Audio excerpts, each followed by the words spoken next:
They took us. Did you hear about this? The Whataburger? Yeah. Yeah. Bro, like this is why everybody gets on me when I say these are not professionals. Bro, Yeah. These are not professionals.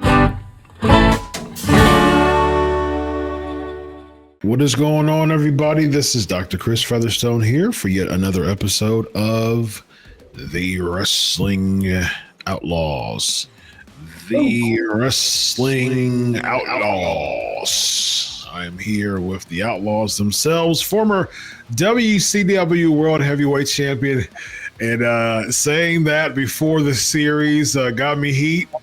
It's really giving me heat now. Former WCW World Heavyweight Champion Vince Russo and former TNA World Heavyweight Champion, current NWA World Heavyweight Champion EC3. How are you guys? Fantastic, thriving, kicking and taking names. You know the deal. We grip it, rip it, we rock and we roll, we strut and we stroll. Let's get into it. Yeah, I'm not a rhymer. Yeet. We're gonna hop to all over this game tonight. Oh, here we go. Very nice. Pop culture, ladies and gentlemen. Hawk Tua. Are you familiar with Hawk Tua events? What is that?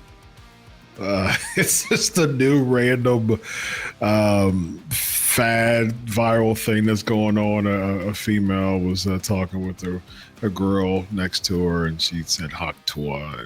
Yeah, whatchamacallit? Hollywood's using that now. Oh, is she really? I've seen her use that, yeah. Oh. Nice. All right, let's talk about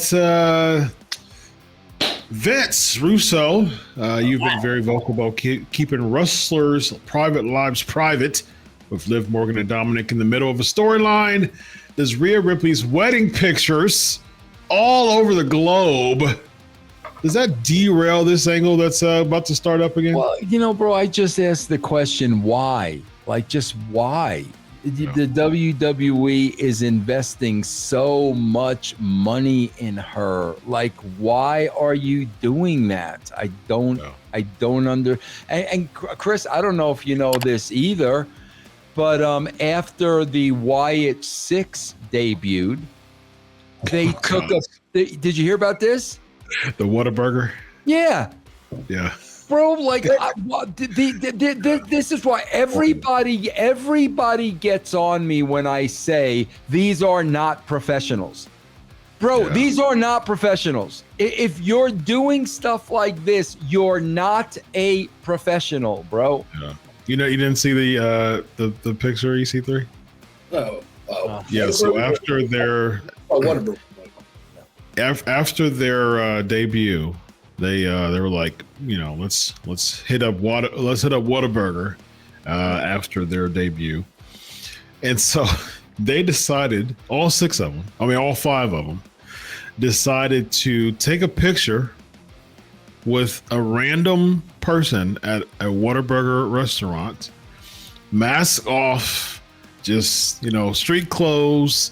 You had Bo, you had Cross, you had Gacy, you had Rowan, and you had Loomis, unmasked, taking a picture with someone at a Whataburger. And of course, the person's going to plaster it all over the internet like, oh my gosh, I took a picture with the Wyatt Sicks. Yeah, they're going to put it up on exactly. Exactly. So that's basically what happened. And now, that just basically diluted so much of the Wyatt Sicks angle. Demons like fast food burgers too. I just prefer they went to In-N-Out. I would think get it analyzed. It would have been really cool if they went to Whataburger in gimmick and just caused chaos. Like a food fight, who knows? Preaching to the choir. I don't know. Eating fries out of the toilet. I don't know what they do. Check out BrainBuster, the daily quiz that tests your WWE knowledge with winning streaks, stats, and more. It's time to see if you're up for the challenge. What do you think about that, EC3, as far as them taking a picture with a random fan and knowing he's going to mess it all in? I don't like it. Yeah. But, I would fully invest in the character. And if I'm coming off a big thing like that and I'm catching a picture with a fan, like fan service is important. We don't have jobs if we don't have the fans. I get that. But I would do something within the picture to make it seem as though the character has some integrity, even at Whataburger at 12 in the morning. Yeah. What do you think, Vince? I would have just told this kid, hey, listen, man, we want to protect our characters. You want our autograph? We'll send you an 8x10. We'll get the office. Whatever you got to do.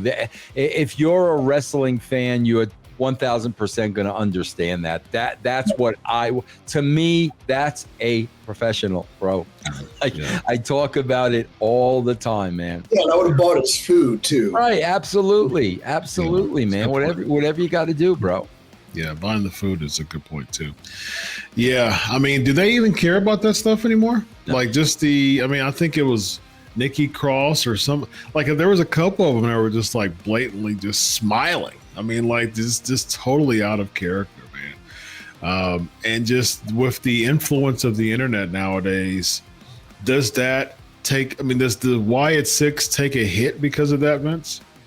It doesn't make it's not special anymore, bro. Yeah. Takes a mistake. Bro, I remember, Chris, I was 22 years old. 22 years old when I first saw Kiss take their makeup off. 22, and that was an oh my God moment, bro, because they were so protective of that makeup. You never saw them anywhere, bro, without that makeup, ever. And when they finally decided to unmask on MTV, that was a holy crap moment. They did everything to protect their identities. And today, man, Gene Simmons, not good looking. Bro, I'll never forget this. Bro, I idolized Gene Simmons as a kid, like the demon, bro, and so much power. I had a picture of him over my bed, and I'll never forget, bro, when they took their masks, when they took the makeup off on MTV, I sat there and I said to myself, Chris, it's a fat Jewish guy. It was a fat Jewish guy all along, bro. I thought it was some monster demon, bro, and it was a fat Jewish guy. I think a lot of people still, feel some type of way when Sting is out of paint. You know what I mean? That's the reason why I love Sting as far as, Steve Morton. But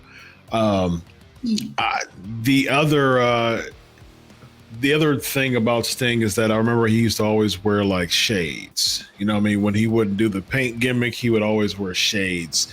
And I appreciated that, man. That's staying in gimmick. And there was some mystique about you have to see the paint, or when you don't see the paint, you don't see the eyes. There's a mystique there that's still there.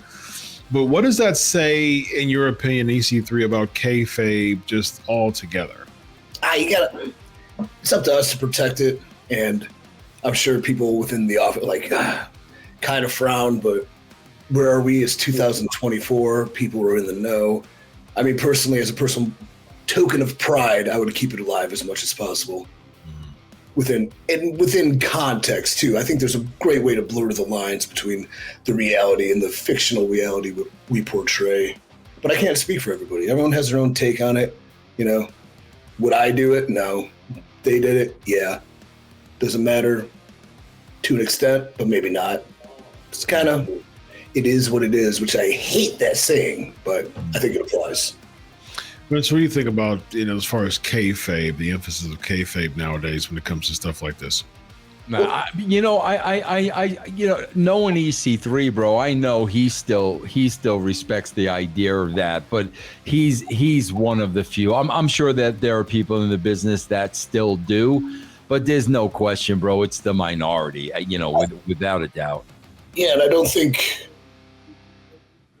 this is as a big of a transgression as maybe a blood feud playing out within the confines of television, where you're emotionally investing people and getting them, hanging by each and every moment and delivering something, and then coming to social media, taking a picture together. We did great together. That kind of absolute destruction of what you built. I wouldn't do that. If I spend that time and craft and hours and the integrity of myself I put into developing a story and telling it. Granted, actors are actors. We are different. But I think that's bigger than being out of makeup and having a burger. Yeah. Vince, regarding Rhea Ripley now being married to Buddy, do you think that this will just solidify the breakup between Dominic and Rhea, and that's a way for them, because she's married now, that's a way for them to just kind of make sense of the breakup, perhaps? I don't think so. I think they're going to try to ignore that any of that ever happened. I think so? Yeah, I think so. I don't think they're going to shine a light on that. They're going to just kind of try to ignore that any of that ever happened. But a breakup between Rhea and Dom is inevitable at this point, right? It's inevitable, but they still got to play it out. She still has to be hot when she comes back, I would think. Yeah, but I think probably the emphasis is Dom helping Liv to perhaps keep the belt on her at SummerSlam and going that way. So perhaps you have Rhea and Dom, kind of be a thing again, and then Dom, promising Rhea that, he has her back, and then Rhea and Liv at SummerSlam, Dom costing Rhea the title from Liv, and that's the breakup, perhaps, right? I don't know, bro, because the way they laid out the story this past Monday night, Liv is in cahoots with Finn Balor. Yeah, so, that's you know what I mean? I don't know. It's pretty convoluted, man. What do you think the payoff of all this is? Love stinks. I know that. If art imitates life, it's all going down, man. Love is like polishing the brass in the Titanic. It's a lost cause. As you can see, I'm happily single. Interesting. Very interesting. I don't know if happily is the right descriptor there, but thriving. There you go. What do you think the payoff is, Vince? I have no idea, because it is convoluted. I have no idea, bro. I don't know. I don't think they know either, because if they knew, there's no reason why Rhea Ripley wouldn't be at TV. Yeah, I mean, Finn's married too, and so is Thompson relationship too. So it's weird, man. I understood the mommy thing in the very beginning. You know what I mean? Like, Rhea wasn't married at the time. Now she is. I mean, you've got three people in in relationships now. Finn, Rhea, and Dom, and somehow we're supposed to think that they're mommy and Dom, dominatrix type of thing, but Finn likes Liv, but Finn is married. The only single one out of all this is Liv, actually. So her playing, homewrecker makes sense, but I think if you somehow made that into the angle that she's playing homewrecker, that would be better, because it could be reality to that, because she literally is single. I mean, but everybody else is married, so it doesn't make sense. So yeah, let's get into Matt Hart. Go ahead, East. Yeah, I have a great storyline idea. Just like throw up the ladder, like Liv single on this homewrecker, running around causing chaos. She might need a courtship. She might need a squeeze. I know a guy. His name is Ethan Carter. Oh, there you go. Very nice. I like Liv. She's a great person. Great gal. Very nice. She's single. Check your DMs. I'm saying.